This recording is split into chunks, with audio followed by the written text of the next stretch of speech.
My parents let my brother and his wife live rent-free, then told me to pay the mortgage, saying, "You're more responsible." When I refused, they called me selfish. So I moved out and stopped paying their bills. Weeks later, they called, panicked because I'm 34 now, still single, no kids. I work in tech, nothing flashy, just a steady remote job at a logistics software company. I've been independent since 22. Rent paid on time. Car paid off. I keep things tight. Not rich, just stable. My younger brother is 32. Let's call him Andrew. He's married to a woman named Sarah, and they have 2 kids. He's never been what you'd call stable. Always some new plan. New excuse. New mess. My parents always helped him out. Always gave him another chance. This story started in 2022, but the resentment started way before that. Andrew and Sarah were renting a place near Fairborn. Small, nothing special. He lost his job in March 2022. Just walked out after a fight with his manager. Didn't try to fix it. Didn't have a backup plan. Sarah worked part-time at a local daycare, but they were barely getting by even before that. Once his unemployment stalled, they were screwed. Their lease ended that summer. Instead of finding something affordable, they just stalled. And my parents stepped in. They offered him their spare room. I didn't say anything. Not my house.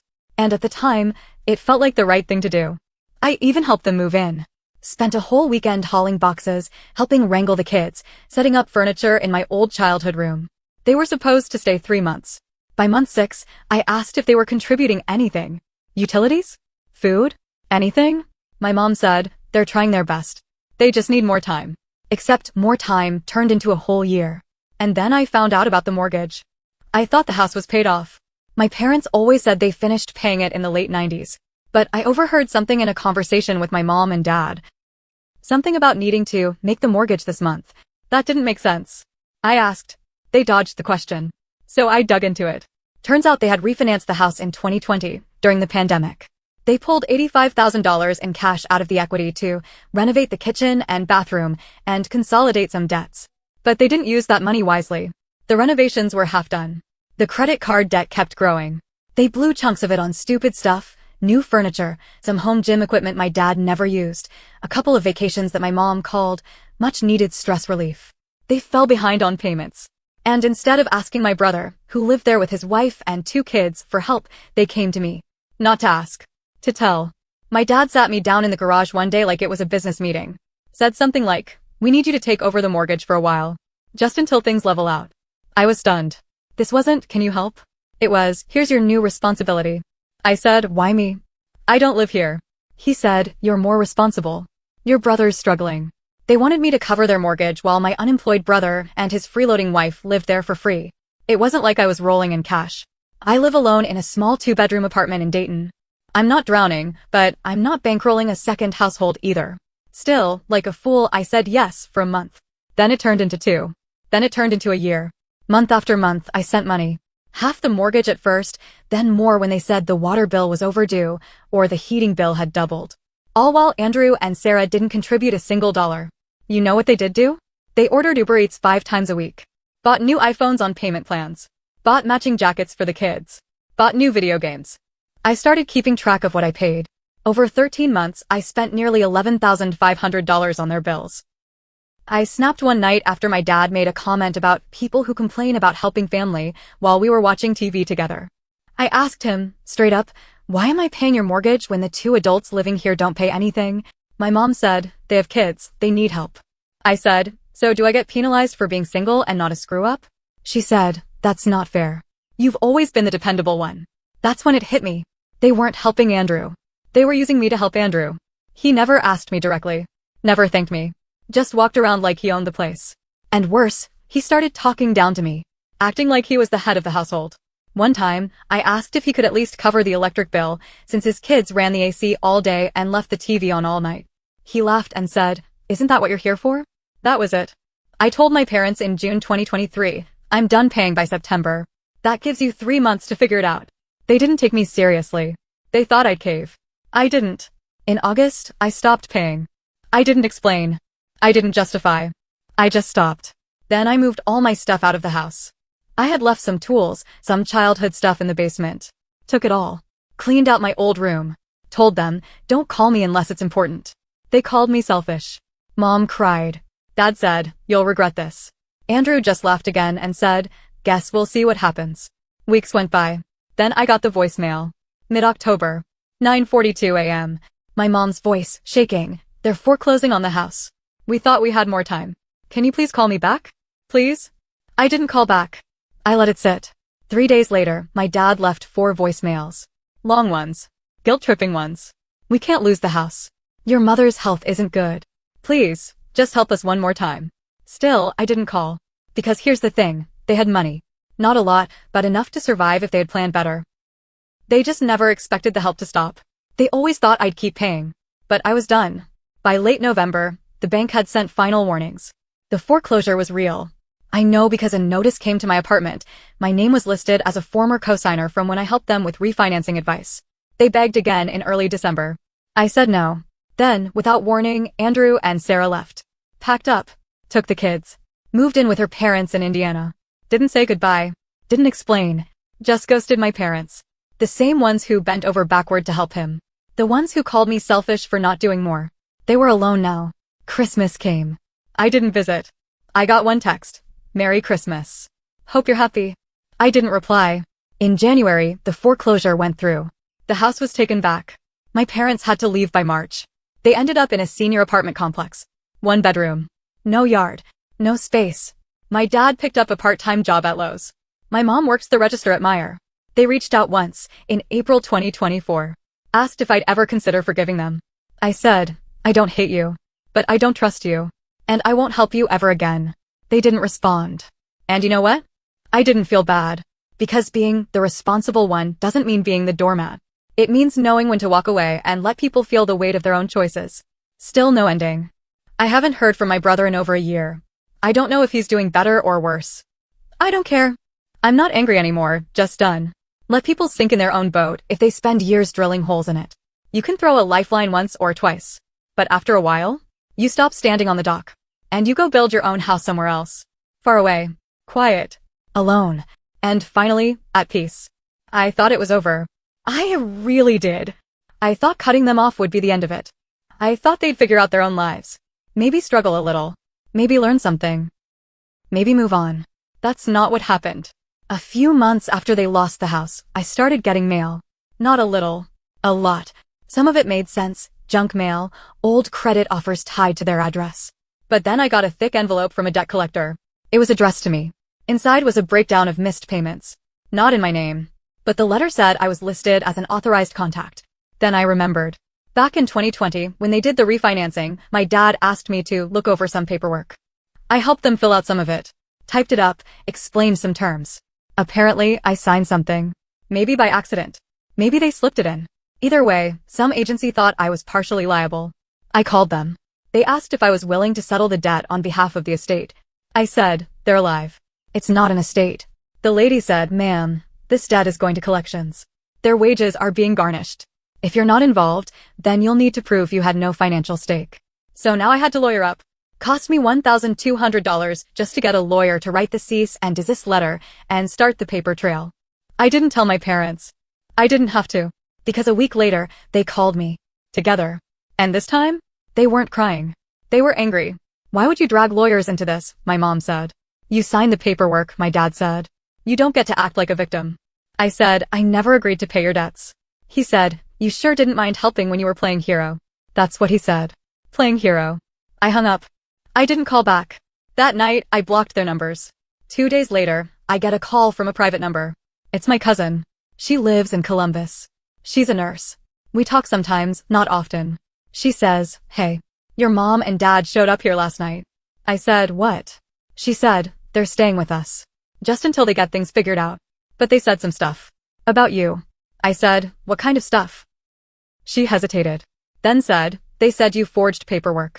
That you tricked them into refinancing the house. That you convinced them to pull the cash out and used it for your own debt. I laughed. I literally laughed out loud. She didn't. She said, people are talking, cousin. They're calling you a scammer. They'd flipped the story. To friends. To family. Maybe even to that church group my mom used to host. I wasn't the one who bailed them out. I was now the one who ruined them. It got worse. One of my coworkers, who lives near my parents' old neighborhood, asked me in the office parking lot, hey, I heard you were sued by your own parents. Is that true? I just stared at him. They weren't just flipping the story. They were spreading it. everywhere. So I started saving everything. Every email, every voicemail, every shred of proof I could get. Just in case. I went online, pulled bank statements, wire receipts, even text messages from years ago. I backed it all up in 2 drives. One physical, one cloud. Labeled every folder by month. Because something told me this wasn't going to fade away. And I was right. One morning, I woke up to a banging on my apartment door. Not knocking, banging. It was 7 a.m. I opened it, and there were 2 police officers standing there. One of them said, "Are you my name?" I said, "Yes." He handed me a piece of paper. I thought it was a ticket. It was a notice of intent to appear in civil court. My parents were suing me. They filed a small claims case. The accusation? Financial misconduct, document fraud, elder abuse. I stood there in my pajamas, holding that piece of paper, wondering what the hell I'd done to deserve any of this. I hired the same lawyer from before. We showed up to the hearing. They didn't show. The judge dismissed the case within 5 minutes. But the damage? Already done. People who once believed me started saying stuff like, well, maybe the truth's somewhere in the middle. Even people close to me. Even people who knew how much I gave. That broke something in me. So I started talking too. Quietly. But clearly. I posted screenshots on my personal blog. Emails. Proof of payments. Bank statements. Audio clips of voicemails. Never using names. Never saying anything that could get me sued. But I told the truth. And people saw it. They reached out. They apologized. They said I didn't know. I said, yeah, nobody did. I don't know what they're doing now. I don't ask. But I got a letter 2 weeks ago. Not an email. A real letter. In a plain white envelope. No return address. Handwritten. It just said, "You're going to regret this. Family always comes back." No signature. I don't know who sent it. But something tells me this isn't over yet. A week after the anonymous letter showed up, I got a notice from my building manager. Someone had been trying to get into my unit while I was at work. Not break in. Just trying the handle. Asking questions. Said they were family and left their key. But they wouldn't give a name. Security said it was a woman. Mid-50s. Wore a baseball cap, big sunglasses. Acted jittery. Told them I was her son. She wasn't my mom. She was Sarah's mother. I recognized her from years back. Last time I saw her was at Andrew and Sarah's wedding. She got drunk and called me the weird one for working in computers. She was trying to get into my place. I called my lawyer again. We got a restraining order filed. Not just against her, but against anyone in my immediate family who tried to make contact. Harsh, maybe. But after the fake lawsuit and the false claims, I wasn't taking chances. 2 days later, Andrew emailed me. Subject line, "Congratulations." The body of the message said, "So you finally got what you wanted. You're alone. No one to bother you. You should frame it and hang it on your empty wall." He attached a photo. It was of a for sale sign. In front of my parents' new apartment complex. Except it wasn't their apartment. It was their car. They had parked it on the curb with a homemade, "For sale" sign, drawn in marker, taped to the rear window. They were selling their only vehicle. Then came the real twist. Andrew wrote, "Hope you enjoy what's coming. You always said you wanted to be responsible. Now it's your turn." I didn't understand what he meant until the next day. I got an alert from Experian. A new account had been opened in my name. A Discover card. I never opened it. I froze my credit immediately. Called the fraud line. Spent the next 4 hours on hold, filling forms, running ID verification, and reporting it to the FTC. The charges were still pending. Someone had tried to order $600 worth of electronics from a third-party seller. Under my name. They had my social. They had my address. They had my phone number. Everything. I don't know how. I didn't want to believe it was my parents. I really didn't. But they had my info from when I helped them with their refinance. They had access to documents, files, maybe even copies. My lawyer said it was identity theft, but proving it would take time. We filed a police report. Opened a case with the Ohio Attorney General's office. Nothing came of it. Just paperwork. No arrest. No consequences. But now I had to live differently. I changed my number. Moved bank accounts. Added 2-factor authentication on everything. I installed cameras outside my door. One night, around 2 a.m., the motion alert went off. Someone was standing at my door. Not knocking. Just standing there. They stayed for 3 minutes. Then left. Hood up. Head down. Too dark for a clear face. I gave the footage to the cops. They shrugged. Said without a license plate or clear face, they couldn't do anything. That was when I really realized. This wasn't about money anymore. This was punishment. They were trying to make me feel unsafe. To shake me.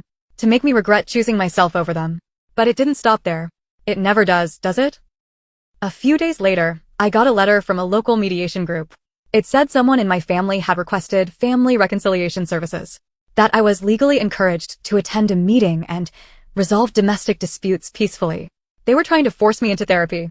It wasn't court-mandated, but it was meant to pressure me, make me look uncooperative, make me look like the problem. The date was already set, at a community center 5 miles from my apartment. I didn't go, but I drove by, just once, sat in the parking lot across the street, saw Andrew walk out holding a folder, talking to some guy in a suit, grinning, like he won something, like he'd scored a point. He didn't see me, but I saw him. I don't know what his endgame is. Maybe there isn't one. Maybe this is it. A never-ending spiral of small, bitter moves, passive-aggressive games, just to bleed me slowly. But what scares me now? It's not what they'll do next. It's what I'm capable of doing back. And I don't know if I trust myself anymore. 3 weeks after I saw Andrew at the mediation center, I got another letter. This one wasn't fake. It was an official invite to a family meeting hosted by a church group my mom used to run with. The group was organizing a reconciliation weekend. I was told the session would be mediated and that all parties had agreed to speak respectfully and openly. There was a note scribbled at the bottom. Please come. We just want to talk. Mom. For some reason, I said yes. Not to forgive. Not to fix anything. Just to end it all out loud. The meeting was held in the back room of a church I hadn't been to since I was a teenager. Folding chairs. Fluorescent lights. Coffee nobody touched. There were 5 people in the room. My mom, my dad, Andrew, Sarah, and a gray-haired man in a blazer who called himself Pastor Rick. He asked us to sit in a circle. I didn't look at them. He opened with some empty talk about forgiveness, family wounds, God's healing. I stayed silent. Then Pastor Rick said, let's hear from the parents first. My mom started crying before she spoke. She said she missed me, that she didn't know how things had gotten so bad, that I had misunderstood their intentions, that they were only trying to survive and protect Andrew's kids. My dad didn't cry. He said, we made mistakes. But you made choices too. Then they brought up the money, the house, the bills, the lawsuit, and I sat there listening until my chest started burning. I said, you told people I stole from you. My dad shifted in his chair. I looked straight at Andrew. You tried to ruin me. You used my name, opened accounts, sent people to my apartment. He didn't deny it. He smiled. I said louder, you lied to everyone about what happened. You told people I took advantage of you. Andrew finally spoke. You did. You sat on your high horse and made us feel like trash. You could have helped, but you wanted to punish us. Admit it. I laughed. Not because it was funny. Because it was insane. You were living for free, I said. Eating for free. Breathing for free.